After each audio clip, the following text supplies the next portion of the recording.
normal, et d'ailleurs, il y a une équipe évidemment de sécurité autour de lui importante. Question. Oui, micro ici. Yes, hello, Thomas. Robert, what is your implication in the studio decision to promote Shane Black as director, and how would you describe your work relation with him? Alors voilà, donc c'est une question, quelle est la relation évidemment que Robert avait avec Shane Black, et aussi a-t-il été en quelque sorte, a-t-il poussé à ce que ce soit Shane Black qui évidemment réalise le film? We've been arguing, by the way. It's just about personal. Why didn't you come down to see the baby? Susan was waiting for you. Donc vous avez compris, ils discutaient quand ils se chamaillaient, pourquoi tu avais vu le bébé, Suzanne attendait. I can't be late for the press conference. Anyway, Back to the press conference. believe it or not, Marvel went to Shane of their own accord. That is the truth, and I actually approved him after they were already. So we at this point in the game, we all know each other well enough. We kind of anticipate each other's instincts, and also seeing as how it was Kiss Kiss Bang Bang, that was kind of my screen test for the screen test for Iron Man. But the first couple of days, I mean, you know, Gwyneth doesn't really know Shane, and she didn't really know Joss, and her and Jon Favreau were very, very close, and so it's been this kind of odd transition, and sometimes you look at Shane, but he's very odd. I mean, what is he doing? And Shane is so enamored with Gwyneth that he would be like, you know, or whatever. So, but then what happens is when we start working together and when we're working on the scenes, it's just, I don't know, I've never had a better chemistry with anyone than you. And there's something about it that, you know, just really translates well to film. So Shane would just kind of put us together and leave us alone and be eccentric and then say, cut. Alors voilà, c'est vrai que vous le croyez ou pas, ce sont les studios Marvel qui ont d'abord été voir Shane, et c'est la vérité. Alors bien sûr, après, ils m'ont demandé, j'étais d'accord, et bien sûr, d'abord parce que c'est quelqu'un avec qui on travaille presque intuitivement, on a des instincts communs, et puis bien entendu, mon rôle dans Kiss Kiss Bang Bang avait été presque un test, une audition test pour Iron Man, donc en quelque sorte, on se retrouvait. Puis, en revanche, pour Gwyneth, c'était un peu différent parce que les 2 premiers jours, en tout cas, moi, elle ne connaissait pas Shane, pas Joss, donc tout ça était un petit peu compliqué pour elle, et elle me regardait de temps en temps en disant « Mais qu'est-ce qu'il fait là ?» Et puis en fait, en réalité, Shane était assez intimidé et aimait beaucoup Gwyneth, donc il était un petit peu au départ comme ça. Vous avez vu l'imitation, évidemment, que Robert en a faite, mais en fait au bout de très peu de temps, il y a une telle alchimie entre nous deux, et depuis toujours, et je crois que vraiment mon alchimie avec Gwyneth est la plus forte que j'ai jamais eue à l'écran, que tout de suite avec Shane, eh bien, il a compris que de nous mettre tous les deux devant la caméra, et en gros de nous laisser un peu être divagué par votre excentrique et laisser libre cours à cela, eh bien il suffisait de cela, et à la fin il disait « couper ». Était pour moi un petit peu bizarre quand nous avons commencé, parce que le premier du film était avec John. Il est très important pour les films de Iron Man. Et aussi, il était là comme acteur, comme comédien, pardon. Alors, était un petit peu bizarre parce que donc Shane était là, mais John était là aussi, mais Shane était le réalisateur. Mais la vérité, c'est que Shane a beaucoup de talent. Le scénario était magnifique, le meilleur que le 3, je pense. Et alors, était très bien. Surtout que vous avez beaucoup de scènes avec Happy Hogan. Voilà.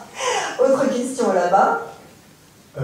Bonjour d'abord, et une question pour les deux. Quelle scène vous a donné le plus de plaisir de comédien à jouer? Et une question pour Gwyneth, elle a parlé tout à l'heure de diététique, et on sait qu'elle a écrit des livres de recettes. Et je voudrais savoir aussi si elle est une bonne cuisinière et quel est son plat de prédilection. Well, first of all, in terms of acting, which scene, if any, was for both of you and each of you the most maybe pleasurable to act out as actors? Pour moi, était quand, comme acteur, je ne sais pas, mais pour moi, était quand j'ai qu'est-ce que c'est le mot? Leur mort. Ah oui. Oui, ça a été très bien pour moi. Et toi? First of all, I feel like an asshole. Je me sens un peu comme un crétin. I don't, you know, I would have spoken French, but I was raised by wolves. She went to all these nice schools and they spent all this goddamn money. And she's all fancy and comes out and you just love her. I am an animal. I'm an ugly American. Right? They don't teach French in jail.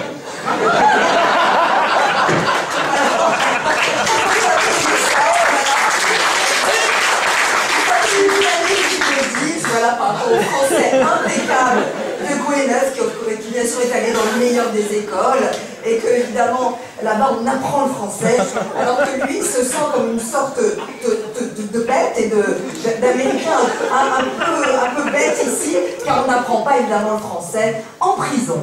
Alors, what was the most valuable scene anyway?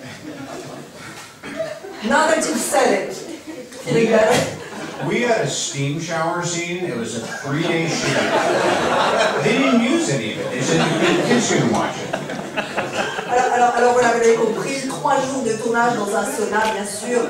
Majorité, cette scène a été montée dans le film parce que les enfants ne pouvaient pas le voir. Seriously, Ellie? She saved the footage. Ah mais bien sûr, elle a la preuve par image, elle a gardé. So, no particular scene you enjoyed? I mean, these films are particularly serious, but the heart of the movie is kind of, you know, she finds Tony in a bad way, he admits he's messed up, and somehow or other there's this resolution where she kind of hugs him and then says she's going to run a shower and he's going to join her. To me it was like conflict resolution, and to me it's the most important scene in the movie, because she goes one way for a bunch of it and he goes another way, but if you don't have it rooted in this is a couple who knows how to be honest with each other and love each other and resolve their conflicts, then who cares if they get back together? Alors voilà, en réalité, c'est vrai que le cœur de ce film, ce qui était le plus important pour moi, c'était ces moments où en fait, il admet, il dit finalement à Pepper qu'il est complètement paumé et que ça ne va pas du tout dans sa vie, dans sa tête. Donc il y a le côté, il rentre à la maison, elle va prendre la douche, etc. Il y a ce côté conflictuel, mais on trouve immédiatement une solution. Parce qu'en fait, profondément, ils ont une relation très honnête. Ils ont une relation où ils s'aiment, ils peuvent se parler, et donc ils trouvent toujours une solution au conflit. Donc c'est celles-là qui, à mon avis, étaient les plus importantes. Autre question, oui. Je voudrais revenir sur l'armure.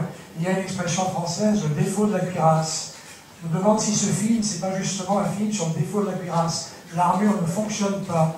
Et je voudrais savoir justement si pour lui, il est plus intéressant d'interpréter le héros dans l'armure ou le héros hors de l'armure, avec l'armure qui ne marche pas. Well, Gwyneth, you were mentioning earlier the armor, l'armure en français, and obviously there are many flaws in this film to this armor. So, if truth be told, I mean, do you feel, Robert, that Tony, in a way, enjoys more being out of the armor or inside of the armor? What proved the most challenging and interesting for you? I think, yeah, I mean, hopefully this movie was about, we try to make it kind of clear, it's about transcending the need to be attached to that mask. It's a pretty lofty idea. But he also does it. I mean, it's stupid. It's kind of like almost an old Chevalier thing. He'll give it all up for love, you know. See what you do to me?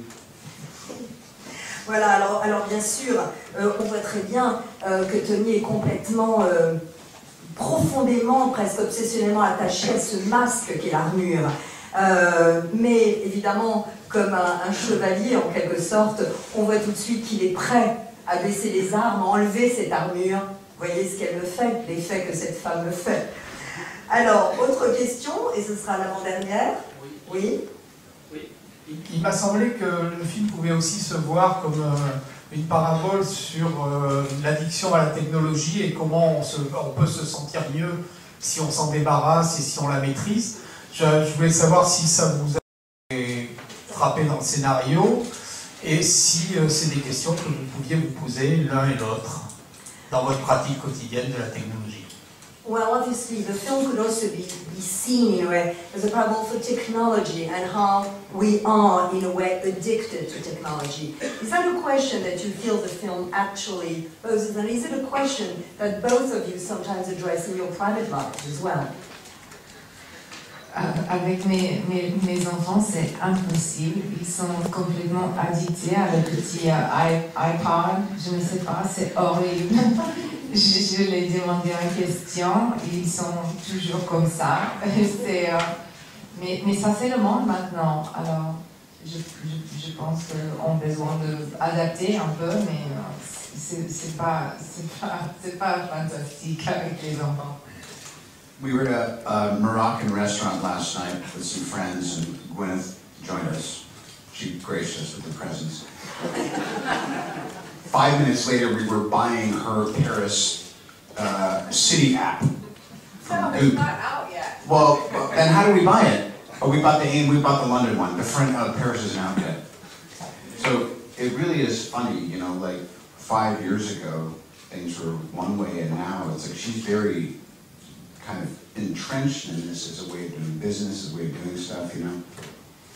I go near a computer and it breaks, which is funny because I play this like tech genius. Alors voilà, en fait, hier soir, pour vous donner un exemple, nous sommes allés dîner dans un restaurant marocain à Paris et Gwyneth nous a fait l'honneur de se joindre à nous. Et 5 minutes après le début de ce repas, bien Célia était en train de regarder effectivement la carte de... Alors, pensait-il de Paris, mais en fait c'est de Londres, puisque l'application Paris n'existe pas encore, alors que 5 ans auparavant, eh bien rien de tout cela, évidemment, elle n'aurait jamais fait tout cela. Donc oui, elle commence à être elle-même un peu obsédée par tout cela. Mais moi, je dois dire, je m'approche d'un ordinateur et évidemment, il se casse immédiatement, ce qui est plutôt rigolo quand on sait qu'évidemment, je suis supposée être ce génie de la technologie. Alors, dernière question, elle est ici. Hello, it's a two-part question. I was wondering what guarantees the success of a Marvel movie, and will you go for an Iron Man 4? No. Alors voilà. What guarantees success? What guarantees the success? That's what you want to know, right? And will there be another one? Donc est-ce qu'il y aura un autre, évidemment, Iron Man 4, selon évidemment le succès? Do you say what guarantees success? Yeah, what guarantees success? Robert guarantees. Voilà, la présence de Robert. Perfect answer. Parfaite, la réponse. You never know. I mean, it's a crapshoot every time, you know. Gwyneth came and did a couple days on Avengers. She's like, I haven't even seen it. Did it do all right? Unprecedented success.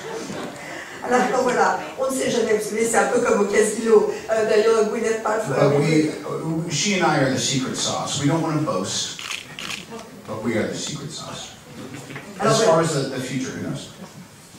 Alors voilà, en fait, elle et moi, eh bien, nous sommes l'ingrédient secret, cette sauce secrète, même si je ne veux pas évidemment être comme ça trop primé, mais c'est la vérité. Non, et puis en ce qui concerne la suite, Iron Man 4, eh bien, je ne veux rien dire aujourd'hui. Voilà, ainsi se conclut cette conférence de presse. Thank you very much for being with us.